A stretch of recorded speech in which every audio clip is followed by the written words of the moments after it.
에훗이 요단강을 건너 모압 땅으로 들어가는 표면적인 명목은 모압 왕 에글론에게 공물을 바치는 것이었습니다. 이때 에훗이 한 규빗 되는 좌우에 날선 칼을 가지고 가는데요. 우리말 성경에는 한 규빗이라고 표현했지만 사실 히브리어 성경에는 다른 단위로 쓰여져 있습니다. 규빗이라는 단위를 히브리어로는 암마라고 하는데, 그런데 에훗이 가지고 간 칼을 설명하면서 사용한 칼의 길이는 암마가 아니라 고메드라는 단위를 표기했어요. 그런데 이 단어도 위에서 말했던 하팍스입니다. 성경에서 딱 여기에서만 사용된 길이의 단위이거든요. 그래서 이 길이가 얼마나 되는지는 알 길이 없습니다. 그런데 22절에 칼자루도 나를 따라 들어가서 그 끝이 등 뒤까지 나갔다 라는 표현이 있는 것으로 보아서 짧지도 그렇다고 해서 길지도 않은 길이었다라는 것은 분명하고, 칼자루까지 뚱뚱한 에글론의 몸에 따라 들어갔는데 칼 끝이 나온 정도라면 한 규빗 정도가 되지 않을까 싶어서 그리 번역한 것이 아닌가 합니다. 여기서 흥미로운 표현이 하나 있는데요. 에훗이 에글론에게 갈 때 그의 오른쪽 허벅지 옷 속에 칼을 찼다라는 이야기가 바로 그겁니다. 16절에 나오죠. 여러분들 지금 보시는 그림은 아시리아 왕 아수르 나시르팔이 사자 사냥을 하는 장면입니다. 왕이 칼을 찬 허리를 보세요. 왼쪽 허리춤에 칼을 찼습니다. 고대의 벽화를 보면은요, 사람들 모두가 왼쪽 허벅지에 칼집이 오도록 칼을 찹니다. 왼쪽 허리에 칼을 차고 오른손으로 뽑는 거예요. 그런데 성경에는 에훗이 오른쪽 허벅지 옷 속에 칼을 찼다고 말하지요. 이것이 에훗이 왼손을 잘 쓰는 사람이었다라는 것을 에둘러 보여주고 있는 것이라고 말할 수가 있습니다. 성경에서 에글론을 표현하면서 매우 비둔한 자라고 말하고 있는데 조금은 사심이 담겨 있는 번역이 아닌가 해요.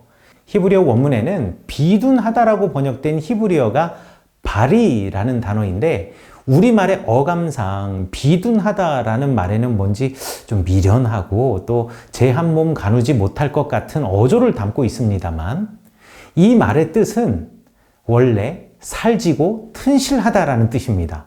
비둔한 것과는 조금은 거리가 있죠.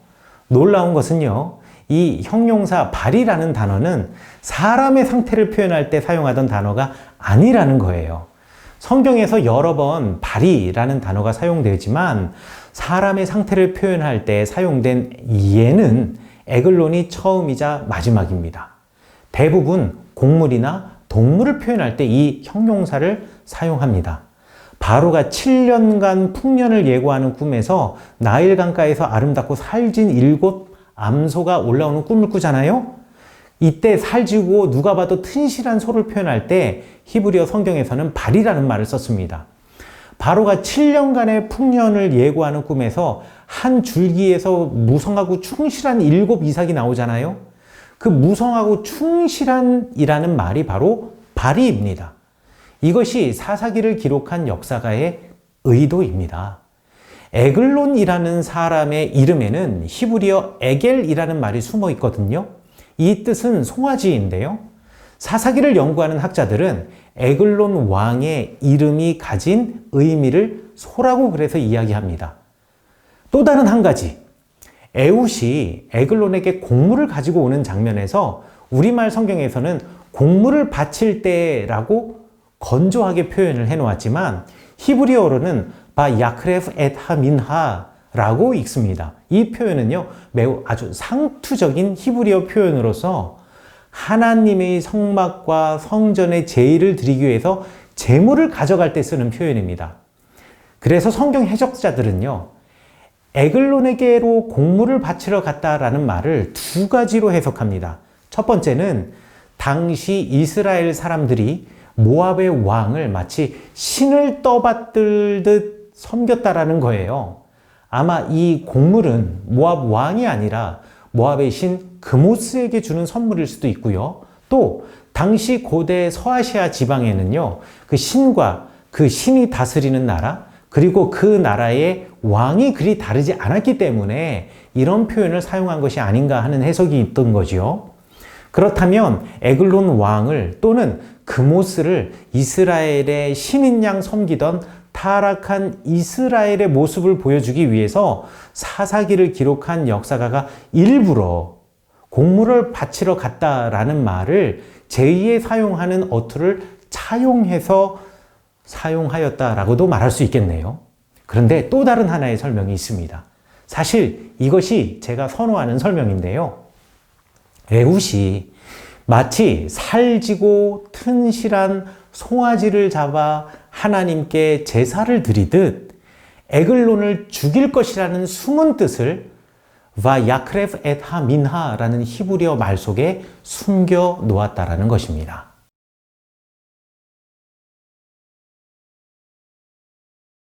18절은 에훗이 곡물을 바치기를 마친 후에 벌어진 일입니다.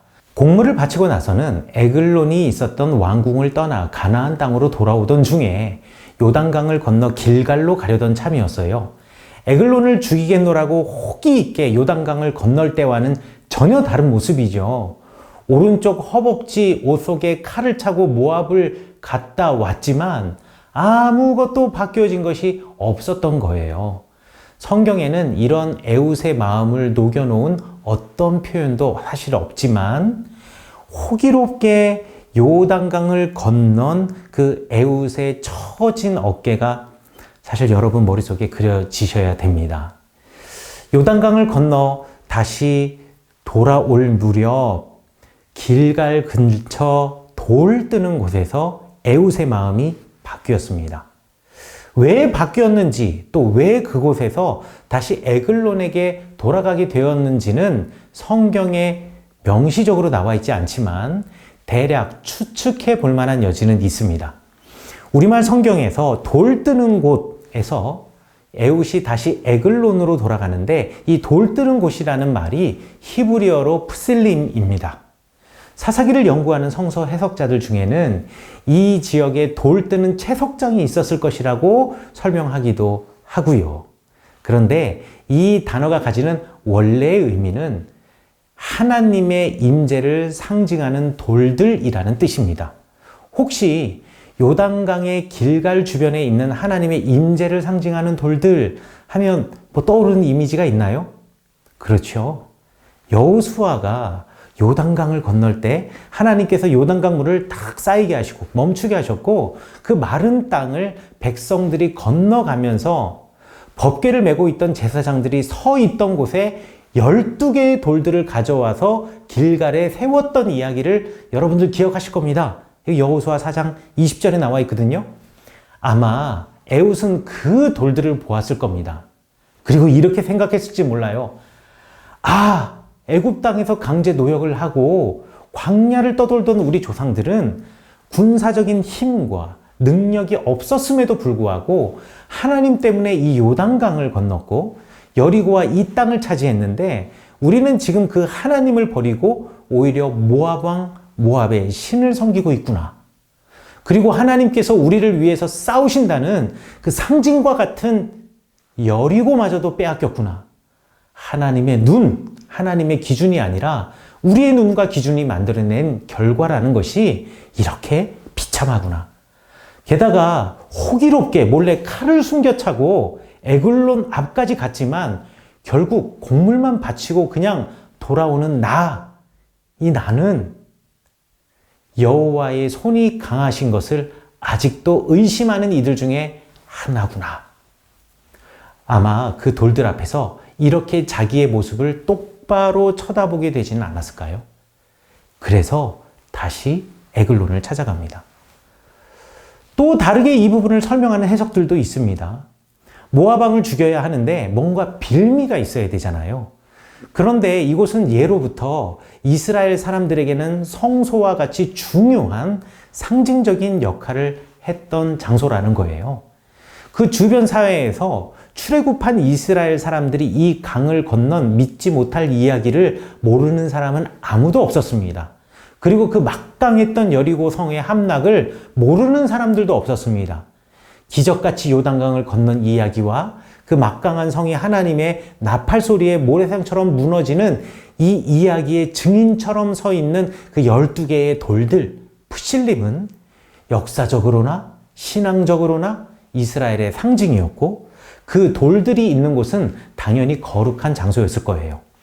에훗이 이곳에서 이스라엘 하나님으로부터 무언가 신탁을 받은 듯 가장하고 에글론 왕을 찾아간다면 혹 에글론 왕이 신하들을 물리고 이스라엘의 하나님 여호와의 말씀을 들으려 하지는 않을까 하는 마음으로 길갈 주변까지 갔다가 일부러 다시 에글론 왕이 있는 모압 땅으로 돌아가는 어떤 그 치밀한 계획, 이런 치밀한 계획이 있었다는 이 설명 역시 이 상황을 설명하는 또 하나의 선택지입니다.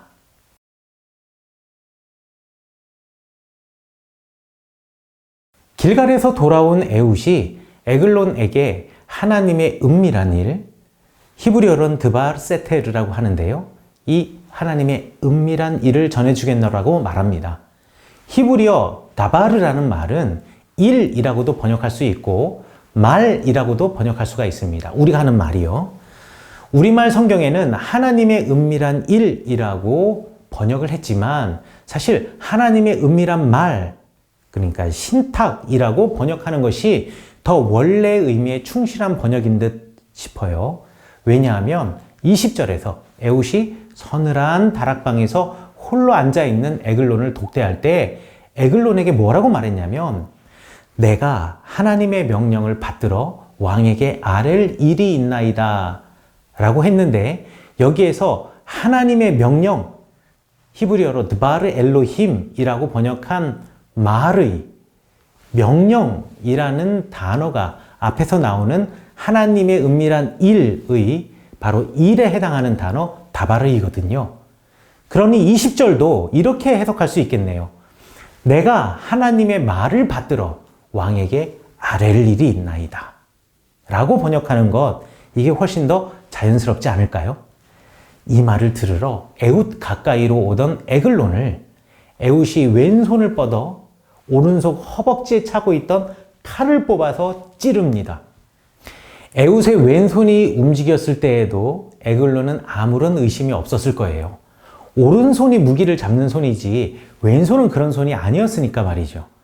그러나 에글론이 몰랐던 사실은 에훗은 왼손을 오른손처럼 사용할 수 있는 사람이었다라는 것입니다. 에훗이 나간 후 에글론이 다락방에서 아무런 인기척이 없자 신하들은 발을 가리우신다라고 생각했습니다. 이 표현은 쉰다 또는 낮잠을 잔다라는 의미일 것이라 해석하는 사람들도 있고 또 용변을 본다라는 뜻일 것이라고 해석하는 사람들도 있습니다. 그 외에도 다양한 해석들이 이 표현을 설명하려고 하지만 성경이 전해주고자 하는 것은 발을 가리우신다라는 뜻이 무엇인가가 아니라 18해 동안 모압 왕 에글론을 섬기고 모압의 신 그모스를 섬기던 이스라엘 백성들이 이제 여호와 하나님만을 섬기겠노라며 에글론을 죽였다라는 사실이겠죠. 모압 사람들이 복수를 하기 위해서 요단강을 건너 가나안 땅에 들어왔습니다. 그러나 이미 여호와 하나님께서는요, 이스라엘의 편이셨습니다. 하나님께서 싸우시는 싸움에 10,000명이 넘는 모압 군사들은 그저 가랑잎 같은 존재였을 뿐이었죠. 에훗의 명령으로 이스라엘 백성들은 모압과 전쟁하는 한편에 이들이 퇴각하지 못하도록 요단강 나루터를 장악하고 지켜섰습니다. 그 자리에서 모압의 용사 약 10,000명이 죽습니다.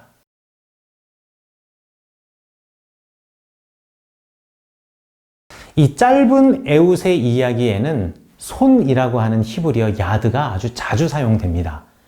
왼손을 오른손처럼 사용하는 양손잡이 에훗의 이야기, 에훗의 손에 들려가는 에글론에게 바치는 곡물 이야기, 왼손을 뻗쳐서 칼을 빼는 에훗의 이야기, 이스라엘 손에 모압을 넘겨주신 하나님의 이야기에는 손이라는 히브리어 야드가 반복됩니다.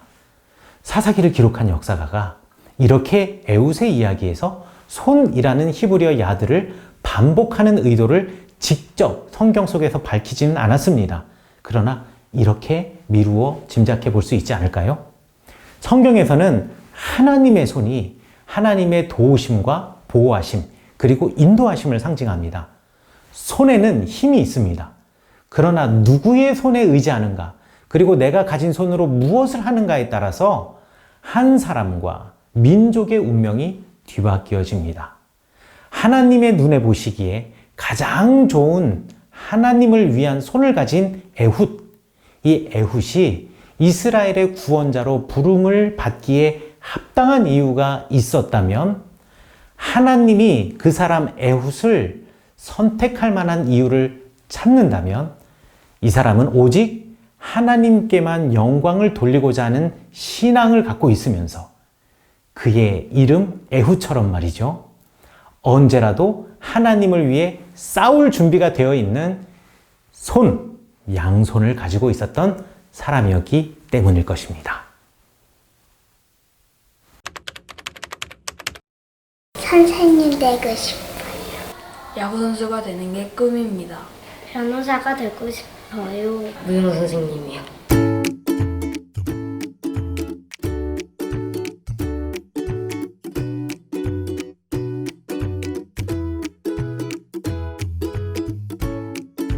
저는 드림하늘학교 12학년에 재학 중인 권민이라고 합니다. 6년 동안 학교를 다니면서 많은 것을 경험하고 또 후배들과 함께 좋은 시간들을 보냈는데 이렇게 졸업하기 좀 아쉬울 것 같아서 후배들한테 뭔가 특별한 선물을 줘야겠다 생각을 했어요. 좋은 경로를 통해서 알게 되어서 후배들에게 선물하게 되었습니다. 행복한 길을 선택했으면 좋겠고요. 열심히 했으면 좋겠어요. 후회하지 않을 만큼.